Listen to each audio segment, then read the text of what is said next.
स्वागत है आपका अपने चैनल एकलव्य स्टडी पॉइंट पे। और मेरा नाम है सचिन और आज की इस वीडियो में हम पढ़ने वाले हैं क्लास 12th की ज्योग्राफी और थर्ड चैप्टर है जनसंख्या संगठन। और इसके एमसीक्यू क्वेश्चंस आज हम करने वाले हैं और ये आपकी ज्योग्राफी की जो फर्स्ट बुक है वहां से हम ये चैप्टर करने वाले हैं। तो आइए वीडियो को स्टार्ट करते हैं। और अगर आपको नोट्स पढ़ने हैं क्लास 12th के, ठीक है, तो आपके जो सब्जेक्ट्स हैं, चाहे हिंदी सब्जेक्ट हो, इंग्लिश हो, फिजिकल एजुकेशन हो, पोल साइंस हो, हिस्ट्री हो, सभी के नोट्स हमने अपनी वेबसाइट पर डाले हैं। स्टेप 1 है आपको Eklavya study point .com search मारना है और उसके बाद आपके सामने कुछ ऐसा इंटरफेस खुलने वाला है। और उसके बाद जो आपको पहली वेबसाइट दिखेगी एकलव्य स्टडी पॉइंट .com, इस पे आपको क्लिक करना है। आप हमारे होम पेज पे आ जाएंगे, वेबसाइट खुल जाएगी और ये जो 3 लाइनें आपको दिख रही हैं इस पे क्लिक करने के बाद आपके सामने कैटेगरीज आ जाएंगी आपकी क्लास की। और क्लास 12th में हो तो क्लास 12th पे क्लिक करना और सब्जेक्ट आ जाएंगे जिसके भी नोट्स आपको पढ़ने हैं। आपको बताना चाहूंगा कुछ सब्जेक्ट के नोट्स हमने अभी अपलोड नहीं किए हैं, हम जल्दी ही धीरे धीरे वो भी कर देंगे। और बाकी आपकी कोई भी प्रॉब्लम या डाउट हो तो आप मुझे इंस्टाग्राम पे फॉलो कर सकते हैं, मेरा यूजर नेम आपके सामने है। तो आज की इस वीडियो में हम एमसीक्यूज देखेंगे, ठीक है। और 4 ऑप्शन होंगे उसके, एक या दो क्वेश्चन के आंसर आप में जो है मैं आपसे पूछूंगा और आप उसका आंसर मुझे कमेंट बॉक्स में देंगे। तो आइए स्टार्ट करते हैं। आज का हमारा पहला क्वेश्चन है, लिंगानुपात का अर्थ डैश है। आपको बताना है लिंगानुपात का क्या अर्थ होता है, ठीक है। ऑप्शन ए है जनसंख्या में वयस्कों की संख्या। ऑप्शन बी है जनसंख्या में बच्चों की संख्या का अनुपात। ऑप्शन सी है जनसंख्या में स्त्री और पुरुष की संख्या के बीच का अनुपात। और ऑप्शन डी है इनमें से कोई नहीं।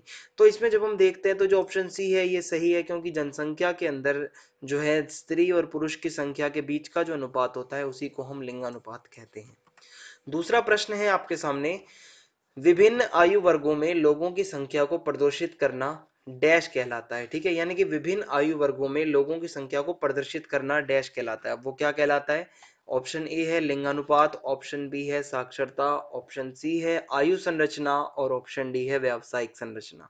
तो जब हम अलग अलग आयु वर्ग के लोगों की संख्या को प्रदर्शित मतलब अगर हम करते हैं तो वो कहलाता है आयु संरचना, ठीक है।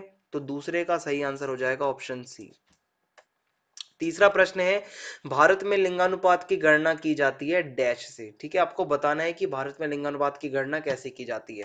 ऑप्शन ए है प्रति 1000 स्त्रियों पर पुरुषों की संख्या, या फिर प्रति 1000 बच्चों पर स्त्रियों की संख्या, या फिर प्रति 1000 पुरुषों पर स्त्रियों की संख्या, ठीक है, या फिर इनमें से कोई नहीं।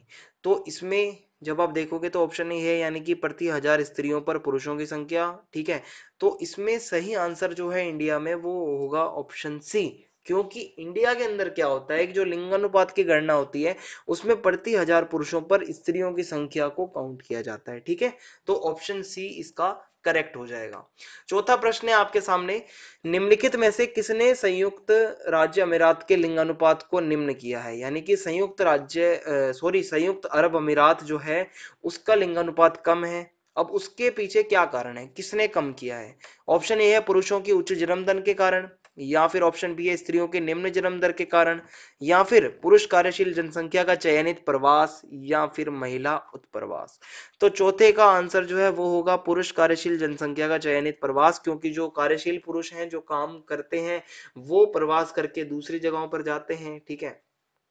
और मतलब जो फिर क्या होता है, पुरुषों की वजह से ही कहीं ना कहीं संयुक्त अरब अमीरात का जो वो है लिंगानुपात वो कम होता है, क्योंकि जो मतलब चयनित प्रवास होता है उनका प्रवास के कारण ही जनसंख्या बढ़ती है, जिसमें पुरुष फिर ज्यादा हो जाते हैं और फिर वहां की महिलाओं की संख्या कम हो जाती है।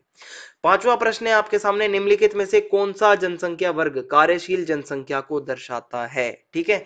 तो ऑप्शन ए है, आपको बताना है कार्यशील जनसंख्या का वर्ग कौन सा होता है इनमें से। ऑप्शन ए है 15 से 59 वर्ष, ऑप्शन बी है 60 से अधिक वर्ष, और ऑप्शन सी है 0 से 9 वर्ष तक, और ऑप्शन डी है इनमें से कोई नहीं। तो सिंपल सा क्वेश्चन है, इसका सही आंसर होगा 15 से 59 वर्ष, क्योंकि ये जो टाइम होता है यही इसी के बीच में ही जो है जो जनसंख्या का जो वर्ग होता है वो कार्यशील पाया जाता है। इसी के बीच के उम्र के लोग जो होते हैं वो काम करते हैं ज्यादा से ज्यादा, और देश की जो आर्थिक जो एक मतलब कह सकते हैं अर्थव्यवस्था वो इन्हीं पे टिकी होती है कि ये कितना काम करते हैं। छठा प्रश्न है, निम्नलिखित में से किस देश का आयु लिंग पिरामिड घंटी के आकार का है। आपने एनसीईआरटी बुक देखी हो तो उसमें बहुत सारे जो है लिंग पिरामिड दे रखे हैं, ठीक है। तो आपको बताना है कि कौन सा घंटी के आकार का है, किस देश का। ऑप्शन ए है भारत, ऑप्शन बी है चीन, ऑप्शन सी है अफ्रीका और ऑप्शन डी है ऑस्ट्रेलिया। तो इसमें जो है ऑस्ट्रेलिया सही आंसर हो जाएगा, क्योंकि ऑस्ट्रेलिया ऐसा देश है जिसका आयु लिंग पिरामिड जो है वो घंटी के आकार का है। ठीक है, नेक्स्ट क्वेश्चन है, निम्नलिखित में से किस देश का आयु लिंग पिरामिड त्रिभुजाकार है। ठीक है, अब हम बात करें अगर त्रिभुजाकार की, तो किस देश का लिंगानुपात पिरामिड ऐसा है। तो ऑप्शन ए है चीन, ऑप्शन बी है अमेरिका, ऑप्शन सी है नाइजीरिया और ऑप्शन डी है ऑस्ट्रेलिया। तो इसमें नाइजीरिया जो है इसका आयु लिंग पिरामिड त्रिभुजाकार है, इसलिए ऑप्शन सी सही आंसर हो जाएगा। आठवां प्रश्न है आपके सामने, निम्नलिखित में से किस देश का लिंगानुपात विश्व में सर्वाधिक है, यानी कि सबसे हाईएस्ट मतलब लिंगानुपात किस कंट्री का है। ऑप्शन ए है रूस, ऑप्शन बी है चीन, ऑप्शन सी है लेटविया और ऑप्शन डी है फ्रांस। तो इसमें लेटविया सही आंसर हो जाएगा, क्योंकि लेटविया का जो लिंगानुपात है वो दुनिया में सबसे ज्यादा है। ठीक है, नौवां प्रश्न है अब आपके सामने, इसका आंसर आप मुझे बताओगे कमेंट बॉक्स में। क्वेश्चन है, निम्नलिखित में से कौन सा कथन वृद्ध होती जनसंख्या के संदर्भ में सत्य है। तो पहला कथन है बुजुर्ग जनसंख्या का हिस्सा अनुपात की दृष्टि से बड़ा होना, दूसरा कथन है युवा जनसंख्या का हिस्सा अनुपात की दृष्टि से बड़ा होना, ऑप्शन सी है ए तथा बी दोनों और ऑप्शन डी है इनमें से कोई नहीं। तो आप मुझे पढ़ के कथन सही आंसर बताओगे कमेंट बॉक्स में, इसका क्या होना चाहिए। 10वां प्रश्न है, ग्रामीण क्षेत्रों में अधिकतर लोगों की प्रमुख आर्थिक क्रिया डैश है। बहुत सिंपल क्वेश्चन है, इसका आंसर भी आप मुझे कमेंट बॉक्स में दोगे। दो क्वेश्चन टास्क आपको मैंने दे दिए हैं। तो ऑप्शन ए है इसका द्वितीय क्रियाकलाप, ऑप्शन बी है प्राथमिक क्रियाकलाप, ऑप्शन डी है तृतीय क्रियाकलाप और ऑप्शन डी है इनमें से कोई नहीं। तो ग्रामीण क्षेत्रों के ज्यादातर लोग किस क्रिया से जुड़े रहते हैं आपको बताना है इसमें। ठीक है, तो 10 क्वेश्चन आज के पूरे हो चुके हैं और इस वीडियो में इतना ही। अगर आपको वीडियो पसंद आई हो तो आप चैनल को सब्सक्राइब करना बिल्कुल भी ना भूलें, बेल आइकन दबा दें ताकि आने वाली हर वीडियो के नोटिफिकेशन आपको मिलते रहें। जय हिंद, जय भारत।